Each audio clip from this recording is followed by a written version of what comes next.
अगर हम आपसे ये कहें कि बनारस आकर बाबा विश्वनाथ के दर्शन के बाद आप नदी के माध्यम से सरयू नदी के तट से होते हुए अयोध्या पहुंचकर श्री रामलला के दर्शन कर सकेंगे तो आपको यकीन नहीं होगा।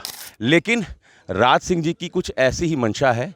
उत्तर प्रदेश सरकार के पर्यटन विभाग और केंद्रीय जहाजरानी मंत्रालय के सहयोग से अब रिवर क्रूज के जरिए नदियों को और कैसे बेहतर बनाया जाए इस पर काम हो रहा है। 21 अक्टूबर से बंगाल गंगा क्रूज का संचालन शुरू हो गया है। हमारे साथ राज सिंह जी हैं। आपको लगता है कि ये संभव है कि बनारस में बाबा विश्वनाथ का दर्शन करने के बाद नदी के माध्यम से अयोध्या पहुंच जाए आदमी? बिल्कुल संभव है, बिल्कुल हो सकता है। उसमें यही है कि हमको अलग तरह का जहाज़ बनाना पड़ेगा, क्योंकि उन नदियों की कैपेसिटी के हिसाब से गंगा में तो इतना बड़ा जहाज़ चलता है, लेकिन सरयू के लिए छोटा जहाज़ बनाना पड़ेगा और ये बिल्कुल संभव है और ये हो सकता है। इसमें कोई समस्या वाली बात नहीं है। नदियों पर बहुत कम काम हुआ। अगर हम इतिहास को देखें तो दक्षिण भारत में चोल साम्राज्य जिन्होंने नदियों पर बहुत काम किया, और अपने यहाँ उत्तर भारत में समुद्रगुप्त को नेपोलियन कहा जाता है। समुद्रगुप्त के समय भी नदियों का ज़बरदस्त एक्सप्लोर हुआ। उसके बाद से नदियों पर किसी ने कोई काम ही नहीं किया। नरेंद्र मोदी जी ऐसे पहले प्रधानमंत्री हैं जो रिवर को एक्सप्लोर कर रहे हैं। क्या लगता है रिवर टूरिज्म के सेक्टर में कितनी संभावनाएं हैं? इसमें जो संभावना है वो इमेंस है, बहुत इतनी संभावना है। अगर हम सही ढंग से करें तो इसका अपना अलग ही वो है। जब आप नदी में जैसे आप सेल कर रहे हैं, आप देखिए इसका मज़ा ही दूसरा है, इसका एक्सपीरियंस ही दूसरा है। तो हमारी इतनी सारी 110 नेशनल नदियां हैं, अगर हम उन 25 या 30 नदियों में भी करें तो बहुत संभावना है और वो डेवलप होंगी। और हमारा ये इरादा है कि हम भी इसमें सहयोग दें। तो इसीलिए हमने जिस बंगाल गंगा को, इसी जहाज़ को हम पहली बार इंडिया से बांग्लादेश ले गए। इसी जहाज़ को हम पहले 2009-10 में हम बनारस लेके आए थे, 100 साल बाद। इसी राजघाट पे सैकड़ों लोग आए, क्या है क्या नहीं। अगर आप पुरानी न्यूज़ देखें क्या जी याद है।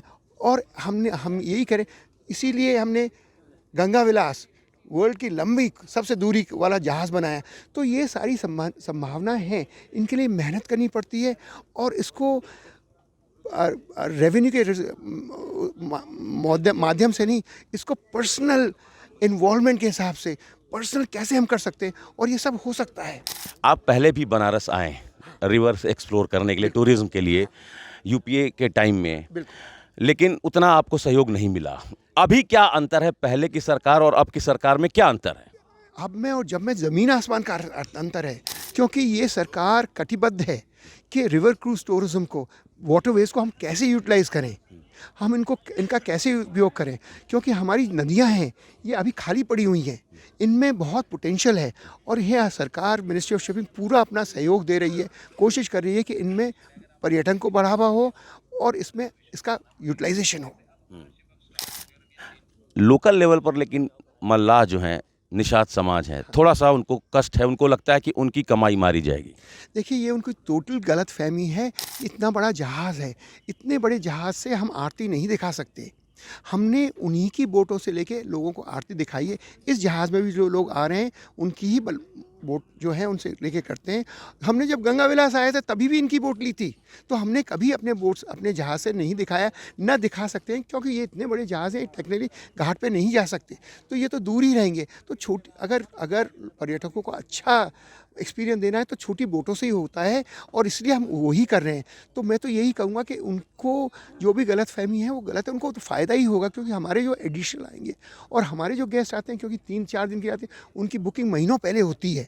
और हमारी खुद के ऑफिसेज हैं, ऑनलाइन है ऑफिसेज हैं। लोकल क्राउड से कोई मतलब नहीं? लोकल क्राउड से हमारा कोई मतलब नहीं है। एक आखिरी सवाल सर, जो छोटे छोटे शहर हैं, जैसे आप गाजीपुर का जिक्र कर रहे हैं, है ना, मिर्ज़ापुर का जिक्र कर रहे हैं, उनको कैसे इस माध्यम से एक्सप्लोर किया जा सकेगा? बिल्कुल, जैसे हम गाज़ीपुर जाते हैं, तो जब हम गाज़ीपुर जाते हैं तो वहाँ ठहरते हैं, वहाँ से हम ई-रिक्शास लेते हैं लोकल, और ई-रिक्शा से हम कॉर्नवालिस के टूम पे जाते हैं, वो देखते हैं, फिर वापस आते हैं। तो अब ये जो उनको यूटिलाइजेशन हो लोकल कम्युनिटी का, वो भी देखते हैं कि साहब फलाना जहाज़ आ रहा है, क्या है क्या नहीं है। और इसी तरह से दूसरी जगह है, वो भी हम यूटिलाइज़ करेंगे। जब हम वहाँ जाते हैं तो वहाँ से हमको सब्जियां हैं, फ्रेश फ्रूट्स हैं, उन चीज़ों की भी ज़रूरत पड़ती है, तो उन चीज़ों को सब हम लेते हैं। ये तो पहले हो सकता था ना? पहले इच्छा शक्ति नहीं थी, या प्रधानमंत्री सरकार सोच ही नहीं पाते थे इस स्तर तक? क्या कमी कहाँ थी पहले? नहीं, कमी नहीं थी, सोच वाली बात है। जो प्रेजेंट प्रधानमंत्री की सोच है, कैसे हम इसका फ़ायदा उठाएं और क्या करें, ये है। तो रिवर रूट को कैसे और डेवलप किया जा सकता है, विशेष रूप से टूरिज्म के सेक्टर में कैसे क्रूज चलाकर लोकल एरिया को भी एक्सप्लोर कर सकते हैं और नदियों के माध्यम से शहरों को कैसे जोड़ सकते हैं, इसकी शुरुआत बनारस से हो गई है। पहले की सरकारें भी ऐसा कर सकती थी, लेकिन इच्छा शक्ति और विज़न के न होने की वजह से राज सिंह कह रहे हैं कि पहले नहीं हो सका। वर्तमान सरकार नदियों के डेवलपमेंट को लेकर प्रतिबद्ध है। Amit Singh, TV9 UP, Varanasi.